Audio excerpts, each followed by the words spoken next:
Venezuelan leader Nicolas Maduro shut down the social media site X in his country. It's the latest crackdown against anyone criticizing the results of the recent presidential election. Maduro claims he won, but outside observers and the U.S. government say it's clear he lost. The Maduro regime says at least 2,200 have been arrested in protests. A rights groups says 23 people have been killed.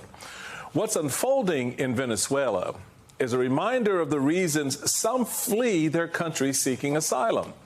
Our next guest, journalist Caitlin Dickerson, took a months-long journey through the border region between Colombia and Panama, the only land route from South America to Central America. It is one of the most dangerous treks in the world, and is one that thousands of migrants attempt every year. Caitlin Dickerson joins us now. She's a staff writer for The Atlantic.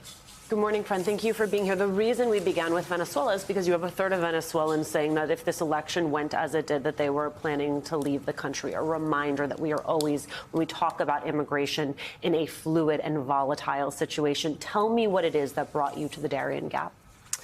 So I've been writing about immigration for a long time, you know that, and I've been watching the numbers. I mean, they've risen again and again and again. The first spike was in 2015. Prior to that, you'd have a couple hundred people crossing this land route every year. And other than that, you really only had drug cartels moving drugs and guns through this jungle because it's so dangerous. But what happens when alternative paths close, especially paths to the United States, where a lot of people who are migrating want to go?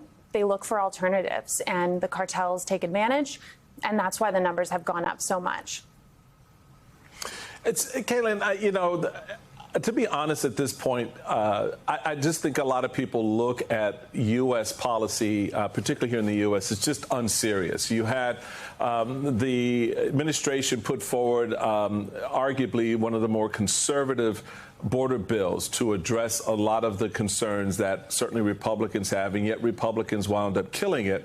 You have the Harris campaign now leaning into the border conversation. What's your assessment of the politics right now, given what you see and know is happening in places like Venezuela, the difficulty and the dangerous nature that people are attempting to, risk their lives to come here to flee repression and a lack of rights and freedom, to a place where they're not even willing to make the case for them to come. So how do you see the politics around this issue right now? I actually am going to join you. I think unserious is a pretty good assessment of the situation. Immigration has become a political football and a flashpoint. I think more on the right than on the left, Republicans led by Donald Trump have really zeroed in on immigration as a winning issue for him.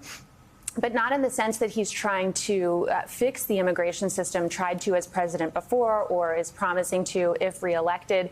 No, it's actually that he's zeroed in on talking about the crisis, kind of flaming the anger and anxiety and fear of a crisis, and then, leading the charge to kill this bipartisan bill that you mentioned.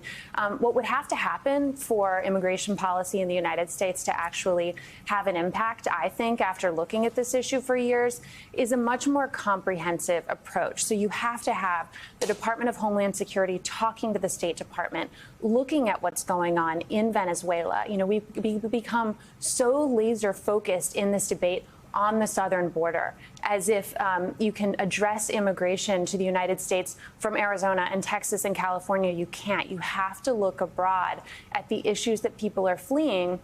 They help to explain, there's a UN official who's quoted in my story who says, we've set up camp throughout Latin America to try to warn people who are migrating of the dangers of the Darien Gap and discourage them. And they have tunnel vision. And what they say in response is, look, I know that I'm risking my life by crossing the jungle, but this isn't the hardest thing or even maybe the most dangerous thing I've ever faced. So if we don't take that into consideration when we're writing policy, we're not going to have an impact. Can we pull up some of the images from Caitlin's beautiful piece? These are taken by noted photographer Lindsay Addario. I think it is telling that you needed to take a wartime photojournalist with you in order to actually capture these images. Speaks to the danger. It speaks to the fact that you see a lot of children who are taking this journey. You reference in the piece that children under 5 are the fastest growing demographic taking this journey. When you hear people say, well, just shut down the border, cut it off. I mean, that type of thinking is how we have ended up with children under 5 crossing through a perilous jungle. That's exactly right. A real focus for me as I got into the deeper story of the Darien Gap, right? Initially, I just need to get there, get my bearings, and see what's going on. And then I start to figure out, how did we get here? And what I learned about was that, the U.S. government, obviously we've cracked down on the U.S. border. We all know that. But we've also put a lot of pressure on Latin American nations to restrict visas from people who, like from Venezuela, for example, who would have, of course, preferred to take an airplane. What happens if you can't fly closer to the United States is that not that people stop migrating, but their routes change. And so you have this dichotomy where, you're right, it is telling that I had to bring a war photographer with me to the Darien Gap. I waited for a long time to, find somebody who was a partner I felt comfortable and felt safe going with. And Lindsay Addario is one of the most experienced people working in dangerous situations and wartime situations in journalism today.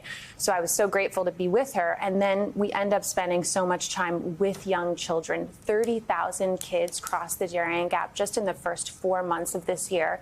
We saw babies again and again. We saw babies. So it just shows, again, that you've got to have a comprehensive approach to this issue, because it's just the simple reflex of just trying to shut the door that leads to situations like this one.